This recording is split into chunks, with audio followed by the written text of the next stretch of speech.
Hola, ¿qué tal? Muy buen día. Soy José Luis García García y el día de hoy vamos a hablar acerca de la evaluación de la hipertensión arterial en el embarazo. Aquí es bien importante saber que las embarazadas con hipertensión arterial crónica tienen mayor riesgo de distintos desenlaces, mayor riesgo de preeclampsia, parto prematuro, restricción del crecimiento intrauterino y que su gestación termine en cesárea.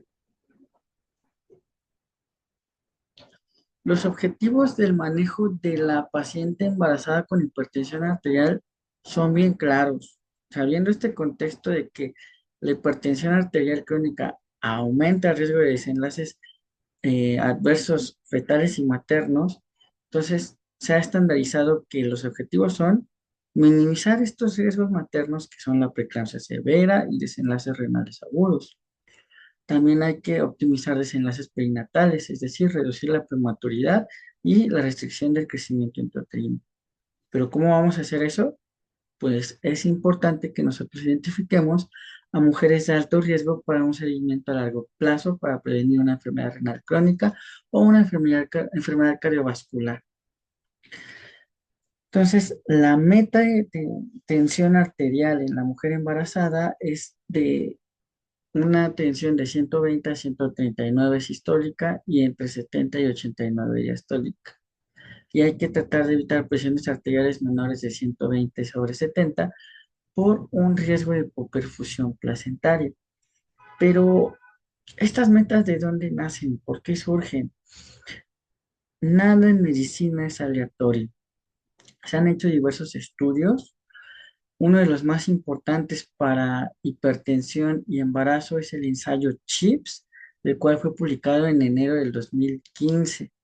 El estudio CHIPS consistió en evaluar a una población de 1.030 mujeres embarazadas con hipertensión crónica.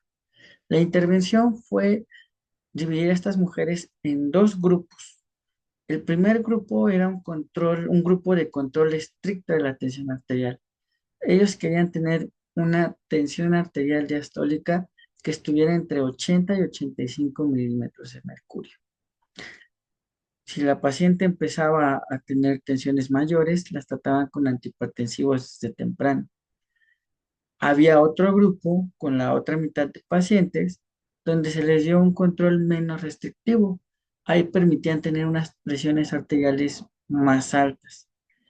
Iniciaban o potenciaban el tratamiento de la hipertensión solo si la presión arterial diastólica era superior de 100 milímetros de mercurio. Los antihipertensivos que fueron permitidos durante este estudio fueron la betalol y metildopa principalmente. Aquí vamos a ver los resultados del estudio CHIPS. Voy a sacar el marcador, que ya es un clásico, y vamos a ver. El desenlace primario fue eventos adversos perinatales, en los cuales tuvimos en el grupo de control más permisivo 155 desenlaces adversos de 493 mujeres, es decir, 31,4% de esa población. Mientras que del lado del control estricto tuvimos desenlaces adversos perinatales de 150 en 488, que era el 30% de la población, lo cual nos daba un odds ratio de 1,02, o sea, muy pegadito a la unidad. Podríamos decir que no había una diferencia estadísticamente significativa en los resultados perinatales. De hecho, aquí podemos ver, por ejemplo, en muerte perinatal, 2,8% en el brazo de control laxo, mientras que un 2,3% del brazo de control estricto. Asimismo, tenemos un 17,1% de eh, problemas respiratorios en el grupo de control no estricto, y en el grupo de control estricto fue un 14% de la población. Igual con un odds ratio de 1,19, aquí probablemente fue un poquillo más marcado, pero como podemos ver, el intervalo de confianza cruza la unidad. Entonces, pues no podríamos decir que es un resultado estadísticamente significativo.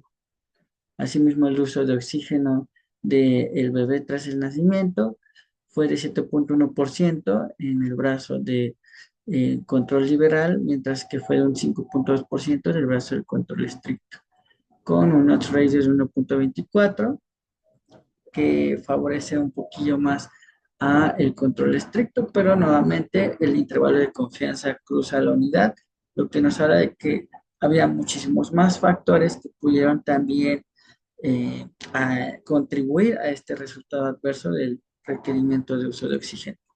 Pero ahora veamos qué pasó con los desenlaces maternos, que se fue el, el desenlace secundario, o lo que quisimos evaluar de manera pues secundaria. ¿Y qué fue lo que vimos? Complicaciones maternas serias.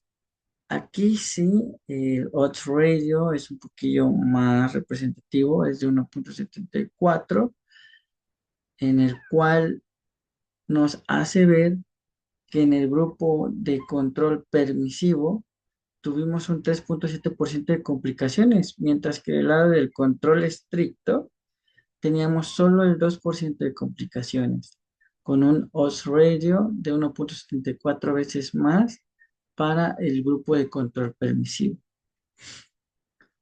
Vemos aquí incluso que en el desenlace de hipertensión severa, 40% de la población de un control laxo, mientras que del lado del control restrictivo solo fue el 27,5%, casi el doble de hipertensión severa del de- del brazo permisivo. Entonces, la conclusión a la que podemos llegar es que no hay diferencias significativas en resultados perinatales, pero sí que los hay en desenlaces maternos, casi el doble de descontrol hipertensivo. Entonces, como conclusión aquí podemos decir que vale la pena mantener metas de presión arterial diastólica entre 80 y 85, no esperarnos a que esa presión llegue a más de 100 milímetros de mercurio. Y de ahí la recomendación de mantener esas metas de presión arterial diastólica. Pero también hay estudios más recientes, el- por ejemplo, este que se llama ensayo CHAP, que también es un estudio de hipertensión crónica y embarazo, fue publicado en mayo del 2022.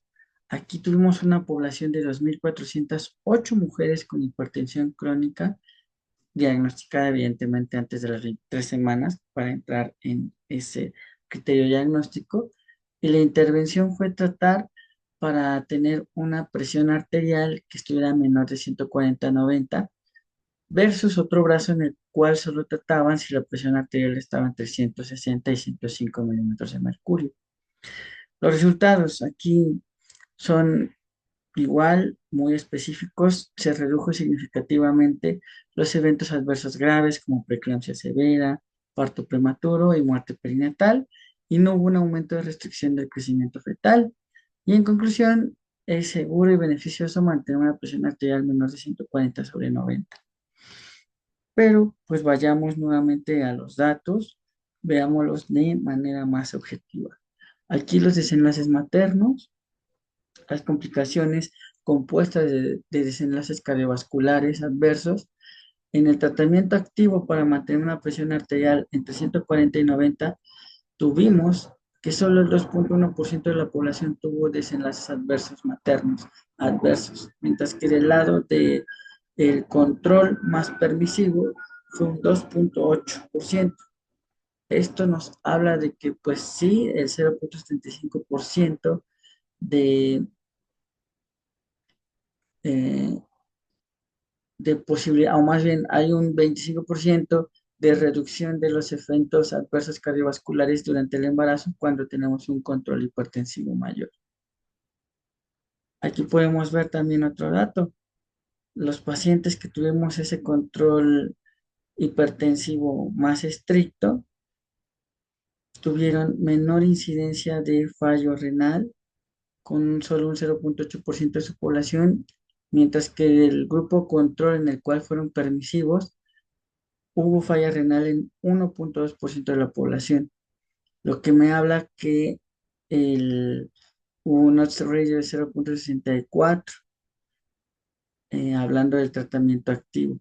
Eso me dice que hubo una reducción del 36% de fallo renal en los pacientes a las cuales les manteníamos un control estricto de la tensión arterial por debajo de 140/90.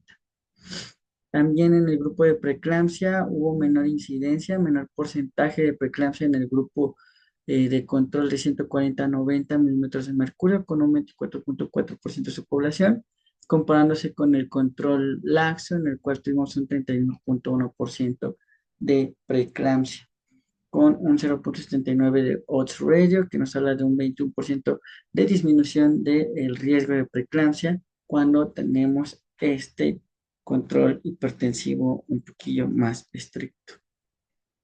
Asimismo, en los desenlaces neonatales, el compuesto fue de 0,77% de odds ratio, apoyando a el brazo de tratamiento activo, el cual nos da una disminución del 33% de complicaciones fetales. Una de las más importantes fue, por ejemplo, la sepsis, la cual se comprobó clínica y laboratorialmente comprobada, 1,7% de sepsis en el brazo de tratamiento activo, mientras que del lado de un tratamiento permisivo hubo 2,8% de cuadros de sepsis, lo cual nos da un odds ratio de 0,61, lo que nos habla de que el control hipertensivo disminuye en un 39% el riesgo de sepsis en los bebés al nacer, ¿sale? Entonces, estos dos estudios súper importantes. Aquí también les muestro un artículo en el cual habla acerca de los antihipertensivos que son seguros durante el embarazo. Hay fármacos de primera línea que son usados como por ejemplo la betalol, ya sea en su presentación oral o intravenosa. También se puede administrar nifedipina de liberación prolongada, que es una opción segura y efectiva. Y el clásico, el histórico y seguro, metil dopac, y usualmente se usa especialmente en monitoreos ambulatorios. Otros medicamentos que también son seguros son la hidralazina intravenosa, que también se puede usar en un contexto de urgencia o hipertensión severa. Los antagonistas de calcio y betabloqueadores selectivos también son seguros en algunas circunstancias. Y pues hasta aquí con el video de hoy en el cual hablamos de hipertensión durante el embarazo. Espero que les haya gustado y hasta aquí el día de hoy. Si tienen algún comentario, algún mensaje o alguna duda, no duden de dejarlo aquí en la cajita de YouTube. Chao, chao.